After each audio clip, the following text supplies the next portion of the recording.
Channel BEd exam पर। पिछले भाग में जो कि लैंग्वेज अक्रॉस द करिकुलम के वर्ष 2018 की जो प्रश्न पत्र थे उसमें से कुछ महत्वपूर्ण प्रश्न हमने हल किए थे और उनको डिटेल में जाने का प्रयास भी किया था। उम्मीद करता हूं आपने उसको देखा होगा। साथ ही साथ मैं बता दूं दोस्तों, उसका पीडीएफ भी डिस्क्रिप्शन में है, तो आप अगर अभी तक आप उसको देख नहीं पाए तो आप जाकर उस डिस्क्रिप्शन से पीडीएफ को डाउनलोड करके और बेहतर तरीके से इसको समझ भी सकते हैं। साथ ही साथ आज उसी क्रम में कुछ महत्वपूर्ण प्रश्न जो 2018 से हैं उसको हम यहाँ पे और डिस्कस करने वाले हैं।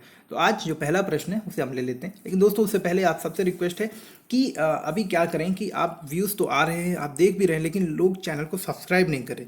इससे होता क्या है कि जो चीज़ें मैं अभी बता रहा हूँ वो आप तक पहुँच नहीं पाती हैं।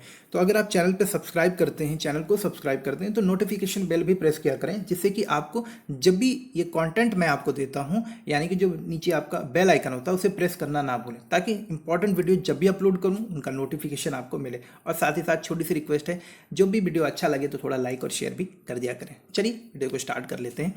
तो यहाँ पर क्या है, टाइप ऑफ नॉलेज के बारे में बात करेंगे या ज्ञान के प्रकार के बारे में बात करेंगे। तो यहाँ पे मैंने सिर्फ उनके नाम बताए हैं, आप इनको जो है विस्तार पूर्वक अगर जानना चाहते हैं तो कमेंट करके बिल्कुल बताएं। मैं कोशिश करूंगा आगे आने वाले वीडियोस में इनको विस्तार पूर्वक भी समझाने का प्रयास करूं, क्योंकि ये प्रश्न आपके 2 नंबर के हैं, तो मैंने उसी हिसाब से यहाँ पे इनको लिखने का प्रयास किया, जो कि आपके 40 शब्दों के अंदर पूरे हो जाते हैं, 40 से 50 शब्द। तो ज्ञान के प्रकार क्या है? पहला प्रकार जो होता है ज्ञान का, वो आपका यहाँ पे आप देखेंगे वैज्ञानिक ज्ञान, जिसे हम लोग बोलते हैं साइंटिफिक नॉलेज। दूसरा होता है धार्मिक ज्ञान, धर्म से संबंधित चीज़ों के बारे में जानना, धार्मिक ग्रंथों के बारे में जानना, धार्मिक जो हमारे महाकाव्य हैं, जो पुराण हैं, उनके बारे में समझना, ये सारी चीज़ें क्या कहलाती हैं? हमारी धार्मिक ज्ञान, रिलीजियस नॉलेज। इम्पेरिकल नॉलेज,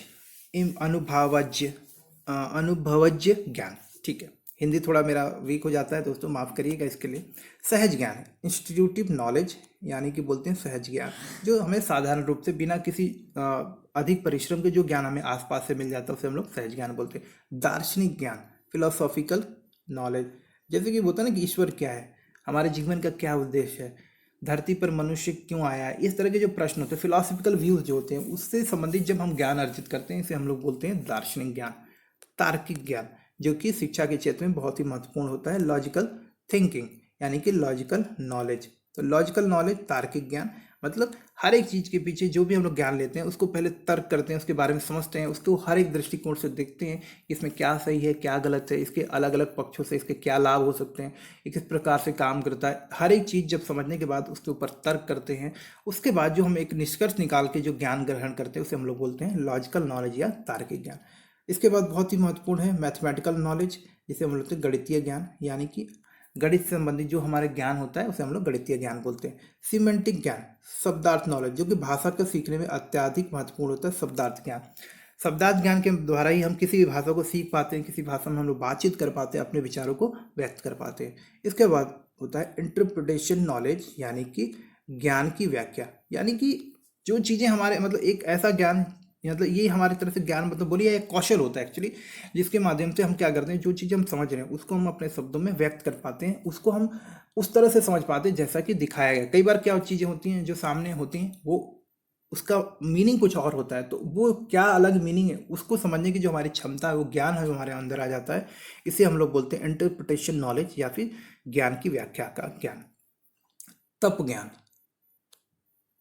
तब ज्ञान आप समझ रहे हैं, हिंदू धर्म में हर व्यक्ति जो है आपने वेद पुराण पढ़े होंगे तो उसमें आपने देखा होगा कि तप के माध्यम से भी लोगों को आध्यात्मिक ज्ञान की प्राप्ति होती है। तो जो इस तरह से कठिन परिश्रम वैराग्य में जीवन जीकर जो हमें ज्ञान प्राप्त होता है, जैसे महात्मा बुद्ध, महावीर प्रभु, या फिर आप बोले जो भी महान व्यक्ति हैं हिंदू धर्म में भी, जो भी देवी देवताएं हुए जो बहुत महान विभूति, या किसी दूसरे धर्म जैसे ईसा मसीह को हुआ, या फिर हमारे पैगंबर मोहम्मद साहब जी को जो ज्ञान मिला, ये जो ज्ञान मिलता है इसे बोलते हैं हम लोग तप ज्ञान। इसके बाद इनहेरेंट नॉलेज, अंतर्निहित ज्ञान, हमारे अंदर हमारे हमारे खुद के बारे में जो नॉलेज होता है, मतलब स्वयं के बारे में जो ज्ञान होता है, प्रभु के बारे में ज्ञान होता है, मोक्ष की प्राप्ति कैसे होती है, इस तरह की जो समस्याएं होती हैं, अंतर्निहित, अपने खुद के बारे में जितना ज़्यादा ज़्यादा हम समझ पाते हैं, जब इस तरह का हमें ज्ञान होता है इसे हम लोग बोलते हैं अंतर्निहित ज्ञान। और तो होता है आखिरी जो हम लोग बोल सकते हैं संवेदनशील ज्ञान, सेंसिटिव नॉलेज। सेंसिटिव नॉलेज का मतलब कि जो ऐसे विषय होते हैं जिनके बारे में हमने कभी पहले चर्चा नहीं की, जिनके बारे में हम कभी बात नहीं करते, जब ऐसे मुद्दों के बारे में, ऐसे विषयों के बारे में हम जानकारी एकत्रित करना आरंभ कर देते हैं तो वो हमारा क्या कहलाता है, आपका संवेदनशील ज्ञान। ऐसा ज्ञान जो कि बहुत ही आवश्यक होता है, ऐसा ज्ञान जिसको कि जानने से जो है दूसरे लोग भी प्रभावित होते हैं, ऐसे ज्ञान को हम लोग संवेदनशील ज्ञान या सेंसिटिव नॉलेज कहते हैं। आगे बढ़ते हैं अगले प्रश्न पे। अगला प्रश्न है डिफाइन आईसीटी। आईसीटी को परिभाषित कीजिए। देखिए ये हमारा टॉपिक है और इसको हम आगे भी डिस्कस करेंगे, क्योंकि ये बहुत ही इंपॉर्टेंट क्वेश्चन है। यहाँ से हमारे चैप्टर 1 यहीं से आता है, बहुत सारा क्वेश्चन भी यहाँ से बनता, माफ करिएगा, चैप्टर यूनिट 4 जो है हमारा एलएसी का, इसी पे आधारित है। तो इसको हम आगे आने वाले वीडियोस में डिस्कस करेंगे, और अभी फिलहाल इससे संबंधित इसकी परिभाषा के ऊपर भी पूरा ध्यान केंद्रित करते हैं, जैसा कि आपके 2 नंबर के प्रश्न में आया है। तो आईसीटी को अगर परिभाषित करें तो हम लिख सकते हैं कि ICT it can be defined as the information and communication technology and it is a broader term for, देखते हैं यहाँ पे, it is a broader term for information technology. It refers all communication technologies including internet, wireless network, cell phone, computer, software, middleware, video conferencing technology, social networking यानी कि Facebook, Instagram, WhatsApp, ये सारी चीज़ें, and other media application and services that enables user to access, retrieve, store, transmit and manipulate the information in a digital form. तो आप समझ गए होंगे कि सूचना और संचार प्रौद्योगिकी यानी कि आईसीटी एक व्यापक शब्द है जो internet, wireless network, cell phone, computer, software, middleware, video conferencing, ये जो चीज़ें होती हैं, इसके अलावा जो सोशल नेटवर्किंग होती है या सोशल नेटवर्किंग साइट्स होती है, या और भी जो संचार के साधन होते हैं, उनका प्रयोग करके जो है हम लोग इस्तेमाल करना सीखते हैं, जो अपनी आवश्यकताओं को पूरा करना सीखते हैं, उसे हम लोग बोलते हैं सूचना और संचार प्रौद्योगिकी। इसके अंतर्गत मीडिया एप्लीकेशन और नई सेवाएं उपयोगकर्ताओं को सूचना और संचार प्रौद्योगिकी में जानकारी तक पहुंचने में मदद करते हैं। तो इससे क्या होता है, इंफॉर्मेशन टेक्नोलॉजी से हम क्या करते हैं, सूचनाओं का इकट्ठा भी करते हैं, उनका एक दूसरे के साथ में शेयरिंग भी करते हैं, आदान प्रदान भी करते हैं, सूचनाओं को हम लोग स्टोर भी करते हैं, और ज़रूरत पड़ने पर उनको मतलब पुनः वापस से इस्तेमाल भी करते हैं। तो जैसा कि आपके लैपटॉप और कंप्यूटर में होता है, जैसा कि आप इंटरनेट का करते हैं, जिस तरह से आप डिजिटल लाइब्रेरी करते हैं, डिजिटल ई बुक करते हैं, इनको क्या करते हैं, आप स्टोर भी करते हैं, जरूरत पड़ने पे बार बार इसको यूज़ करते हैं, उसको पढ़ते हैं, उसमें जरूरत पड़ने पे मॉडिफाई भी करते हैं। तो ये सारी चीज़ें क्या हो गई, आपकी इंफॉर्मेशन टेक्नोलॉजी का हिस्सा है। तो आपको जब परिभाषा के रूप में पूछा जाए तो आप इतना लिख दें यहाँ पर। अगला है मीनिंग ऑफ लर्निंग प्रोसेस। देखिए इसको यहाँ पे समझते हैं, आपके 2 नंबर के प्रश्न में आया है। तो लर्निंग प्रोसेस को हम लोग यहाँ पे अगर डिफाइन करें तो it is the process through which people acquire new understanding, knowledge, behaviours, skills, values, attitude and preferences that ultimately brings changes in their decision making abilities, action and overall personality and development, personality and behavior। हम इसे एक मानसिक प्रक्रिया के रूप में परिभाषित कर सकते हैं जिसके माध्यम से लोग नए समझ, ज्ञान, व्यवहार, और यहाँ पे आप देख सकते हैं मूल्यों, दृष्टिकोण और प्राथमिकताएं प्राप्त करते हैं, जो अंततः उन्हें उनके दृष्टिकोण, उनके निर्णय लेने की क्षमता, उनके काम करने की क्षमता और समग्र व्यवहार को परिवर्तित करती है। तो लर्निंग प्रोसेस मतलब आपको नई नई चीज़ें सीखने में मदद करती है। इसके अंदर हमारा समझ, ज्ञान, व्यवहार, कौशल, सोचने का तरीका, ये सारी चीज़ें शामिल होती है आपकी। अगला प्रश्न है रेलिवेंस ऑफ टेक्स्ट बुक, यानी कि पाठ्य पुस्तकें जो होती हैं उनकी क्या प्रासंगिकता है। तो इसको दोस्तों मैंने थोड़ा डिटेल में बताने का प्रयास किया है, तो उम्मीद करता हूँ ये चीज़ें आपको काम आएंगी। आइए आगे बढ़ते हैं, देखते हैं पाठ्य पुस्तकों की आवश्यकता यानी कि उपयोगिता। तो पाठ्य पुस्तकें विद्यालय या कक्षा में छात्रों तथा शिक्षकों के लिए विशेष रूप से तैयार की जाती हैं, जो विषय से संबंधित पाठ्य वस्तु का प्रस्तुतिकरण करती है। तो इसको हम लोग यहाँ से समझ सकते हैं, पाठ्य पुस्तक वे पुस्तक है जो किसी स्तर के बच्चे की पाठ्यचर्या के अनुसार तैयार की जाती हैं। इनमें वे सारे तत्व होते हैं एवं सूचनाएं संकलित की होती हैं जिनका ज्ञान उस स्तर के बच्चे को देना होता है। तो ये एक अच्छी डेफिनेशन है, अगर आपके 2 नंबर के प्रश्न में आए तो आप इसको जरूर लिखें कि text books are specially prepared for the student and teacher in school और for classroom in which the content related to the subject. Text books are those books which are prepared according to the curriculum of the children of any level.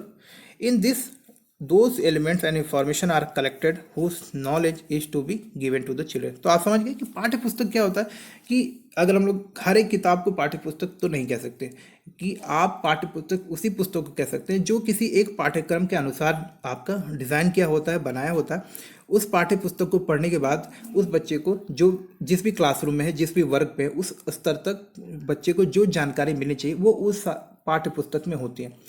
तो अगर ऐसी चीज़ें किताब में हैं तो वो पाठ्य पुस्तक कहलाती है, अन्यथा वो पाठ्य पुस्तक नहीं कहलाती। उदाहरण के लिए आप रामायण और कविताओं की किताबें भी पढ़ते हैं, इसके अलावा आप मनोरंजक मैगजीन पढ़ते हैं, लेकिन वो पाठ्य पुस्तक नहीं है, क्योंकि वो जो हैं ऐसी पुस्तकें जो कि मनोरंजन के उद्देश्य से मात्र निर्मित होती हैं, वो किसी उद्देश्य से नहीं होती है। उनका जो है बच्चे के शैक्षणिक जो ज्ञान है उसमें वृद्धि करने का उद्देश्य नहीं होता, वो मात्र मनोरंजन के लिए होता है। तो वो पाठ्य पुस्तक का हिस्सा नहीं होती, ऐसी पुस्तकों को हम पाठ्य पुस्तक नहीं कह सकते। आगे बढ़ते हैं। आज की जो संपूर्ण शिक्षा व्यवस्था है वो पाठ्य पुस्तकों पर आधारित है। जी हाँ दोस्तों, ये इंपॉर्टेंट पॉइंट है। तो अगर आपको पहले मैं बता दूं, अगर आपके 2 नंबर के प्रश्नों में आए तो आप जो है यहाँ तक लिख सकते हैं, यहाँ तक मात्र। अब देखते हैं आगे, थोड़ा सा इसको विस्तार पूर्वक समझ लेते हैं। आपको जितना याद रहे, आप जितना ज़्यादा जान जाएंगे उतना ज़्यादा अच्छे से अपने उत्तर को लिख पाएंगे। आज की संपूर्ण शिक्षा ही पाठ्य पुस्तकों पर आधारित है। आज यह पाठ्य पुस्तक के शिक्षा के मुख्य साधन के रूप में प्रयोग किया जाता है। जी हाँ दोस्तों, पाठ्यक्रम के मुख्य साधन के रूप में इसको इस्तेमाल किया जाता है। वर्तमान में पाठ्य पुस्तकों का अत्यधिक महत्व है, क्योंकि सभी कक्षाओं के लिए पाठ्य पुस्तकों का होना अनिवार्य है। पाठ्य पुस्तकें शिक्षकों के कार्य को पूरा करने में सहयोग करती हैं तथा पाठ्य पुस्तकें अध्यापक के लिए शिक्षित करने का सर्वाधिक महत्वपूर्ण स्रोत भी है। तो यहाँ पे आप समझ सकते हैं कि टेक्स्ट बुक जो है आपको टीचिंग प्रोसेस में बहुत ही महत्वपूर्ण हो जाती है। Text book help in completing the work of the teacher. Text books are most important source of education for the teachers. तो आप यहाँ पे देख पा रहे हैं। अगर परिभाषा के रूप में हम लोग बात करें तो यहाँ पे हम लोग देख सकते हैं, अगर हर्लिकर के अनुसार देखें हम लोग तो पाठ्य पुस्तक ज्ञान, अनुभव, भावनाओं, विचारों तथा प्रवृत्तियों तथा मूल्यों के संचय का स्रोत है। तो हम लोग कह सकते हैं कि ये क्या है, पाठ्य पुस्तक ये स्रोत है आपका, यह संकलन है, संचय है किसका, ज्ञान का, अनुभव का।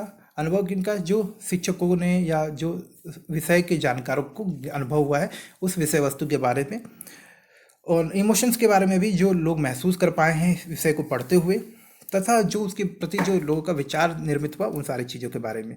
तो पुस्तक के अंदर वो सारी चीज़ें होती हैं, उसके अंदर नॉलेज होता है, उसके अंदर भावनाएं होती हैं, वो सारे विचार होते हैं, वो दृष्टिकोण होते हैं जो कि बच्चों को समझनी चाहिए उस स्तर पर जो भी चीज़ें वो पढ़ रहा है। आइए कुछ महत्वपूर्ण परिभाषाएं मैं आपको दिखा देता हूँ, इसमें से कुछ भी आप जो भी अच्छी लगे आप वहाँ देख सकते हैं। देखिए इसमें से बहुत सारे मैंने लिखे हैं, आपको जो बेहतर लगे, जो याद रहे आप लिखें। इसमें कम से कम 7-8 आप जरूर याद रखें, कम से कम 10 पॉइंट्स, ताकि आपके अगर ये लेंदी क्वेश्चन आ जाएं, आपके लॉन्ग आंसर टाइप क्वेश्चन आए तो भी आप उत्तर लिख पाएँ। पुस्तकों की सहायता से शिक्षा की प्रक्रिया बहुत ही व्यवस्थित ढंग से चलती है और अध्यापक पूरे समय में अपने पढ़ाने के लिए योजना भी बना सकते हैं। पाठ्य पुस्तकें पाठ्यक्रम में निर्धारित उद्देश्यों को पूर्ण करने में सहायक होती हैं। पाठ्यक्रम के अनुसार विषय का संगठित ज्ञान एक स्थान पर मिल जाता है। तो किताब में वो सारी जानकारी एक जगह मिल जाती है। जब कक्षा छात्र यानी कि क्लासरूम का स्टूडेंट कक्षा ज्ञान में अधूरे रहते हैं, यानी कि चीज़ों को नहीं पढ़ पाते, तब पुस्तकों का सहारा लेकर उस अधूरे ज्ञान को स्पष्ट एवं निश्चित करते हैं। यानी कि किताबों के माध्यम से अगर कोई चीज़ छूट गई है, रह गई, जिसे हम पढ़ नहीं पाए, समझ नहीं पाए, तो किताबों के माध्यम से उसे दोबारा पढ़कर हम उन चीज़ों को सीख सकते हैं। शिक्षक केवल पथ प्रदर्शक के रूप में कार्य करते हैं। तो आजकल का जो स्टूडेंट सेंटर्ड एजुकेशन है वो आपको पता है कि आपका वहाँ पे शिक्षक एक मार्गदर्शक, एक गाइड, एक काउंसलर के रूप में कार्य करता है। छात्र एवं शिक्षकों के लिए जानकारी मिलती है कि किस कक्षा स्तर के लिए कितनी विषय वस्तु का अध्ययन अध्यापन करना चाहिए। तो किताबों में एक गाइडेंस के रूप में काम करता है। इसमें किताबों के माध्यम से शिक्षक और छात्र दोनों समझ पाते हैं कि अगर हम क्लास 2 में है या क्लास 3 में है तो इस स्तर पर हमें कितना पढ़ना है और किन किन चीज़ों का अध्ययन करना है। तो ये शिक्षण को एक तरह से गाइडलाइन के रूप में भी काम करता है, टीचिंग के प्रोसेस में एक रेफरेंस के रूप में काम करता है, जिसके अनुसार हम अपने शिक्षण की प्रक्रिया को आगे बढ़ाते हैं। छात्रों का मानसिक स्तर, अब देखिए यह इंपॉर्टेंट पॉइंट है कि छात्रों का मानसिक स्तर इतना नहीं होता है कि वह विद्यालय में पढ़ाई हुई हर एक विषय वस्तु को एक ही बार में समझ ले। उन्हें विषय को कई बार दोहराना भी पड़ता है। इस कार्य में पाठ्य पुस्तकें बहुत सहयोगी होती हैं। पाठ्य पुस्तकों में पाठ्य पुस्तकें जो है अध्यापक की पूरक होती हैं, यानी अध्यापक की उपस्थित न रहने पर भी यदि छात्र चाहे तो स्वयं पाठ को आगे बढ़ा सकते हैं। छात्र एवं शिक्षकों के समय की बचत भी होती है, पुस्तक द्वारा ज्ञान प्राप्त किया जाता है। Teacher of the textbook is supplemented if the teacher is not present. If the student wants, he can proceed with the lesson himself. तो ये यहाँ पे मदद भी करती है। बच्चों में स्वाध्याय की आदत विकसित होती है और अच्छा कार्य तथा मूल्यांकन संभव हो पाता है, यानी कि children are very helpful in repeating the lesson and doing their homework. तो ये मदद करती है इस तरह से। बच्चे की स्मरण शक्ति तथा तर्क शक्ति को भी विकसित करता है। तो पाठ्य पुस्तकों के माध्यम से तर्क शक्ति और स्मरण शक्ति भी विकसित होती है। मंद बुद्धि तथा प्रतिभाशाली दोनों प्रकार के बच्चों के लिए यह उपयोगी है। तो मंद बुद्धि और प्रतिभाशाली दोनों प्रकार के बच्चों के लिए उपयोगी होती है। विषय वस्तु क्योंकि किताबों में तार्किक ढंग से प्रस्तुत किया जाता है, पिक्चरों के माध्यम से, कहानियों के माध्यम से प्रस्तुत किया जाता है, तो बच्चों के लिए यह समझना सरल और सुगम हो जाता है। पाठ्य पुस्तकों में समस्या के समाधान को हल करने का तरीका भी बताया जाता है, क्वेश्चन को सॉल्व करने का मेथड बताया जाता है। तो इससे बच्चों को एक आइडिया मिल जाता है कि अगर इस प्रकार के और प्रश्न आए तो हम उसे किस प्रकार से हल कर सकते हैं। ज्ञान को व्यवस्थित करने में पाठ्य पुस्तक बहुत ही सहयोगी होती है।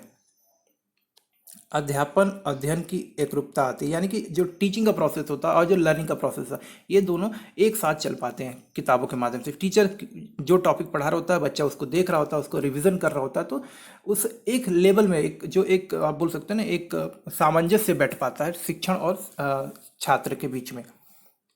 शिक्षक एवं छात्रों को विद्वानों के विचारों से परिचित कराने में मदद करता है। जी हाँ दोस्तों, किताबों के माध्यम से हम अनेक विद्वानों और जो महान लोग होते हैं उनके विचारों से हम अवगत हो पाते हैं, उनको हम लोग जान पाते हैं, पढ़ पाते हैं। तो ये सारी चीज़ें होती हैं। साथ ही साथ पाठ्य पुस्तक हमें मदद करती है अपने शिक्षण की कमियों को दूर करने में भी। सही शिक्षण की प्रक्रिया में जो भी दिक्कतें होती हैं उनको समझने और उनको दूर करने में भी हमें मदद करता है। तो उम्मीद करता हूँ ये पॉइंट्स आपको दोस्तों समझ में आ गए होंगे। अगर कोई डाउट रह जाए, कोई चीज़ मिस हो गया हो मुझसे, तो आप बिल्कुल कमेंट करके मुझे बता सकते हैं। और फिर हम लोग देखते हैं आगे आने वाले वीडियोस में कुछ इंपॉर्टेंट जो आपके बीएड 4th सेमेस्टर से और भी ऑप्शनल सब्जेक्ट्स हैं उनसे भी कुछ इंपॉर्टेंट क्वेश्चन लेकर आऊँगा। अगर आपको किसी ऑप्शनल सब्जेक्ट या एलएसी पे ही कुछ और इंपॉर्टेंट क्वेश्चन चाहिए तो आप कमेंट करके बिल्कुल मुझे बोलें। मैं कोशिश करूँगा जल्द से जल्द और भी वीडियोज़ आपके लिए यहाँ पर लाने का। तब तक के लिए नमस्कार, धन्यवाद। अपना ध्यान रखिए, पढ़ाई में लगे रहें और मिलते हैं हम लोग आगे आने वाले वीडियोज़ में। तब तक के लिए नमस्कार। वीडियो को लाइक और शेयर करना बिल्कुल भी ना भूलें।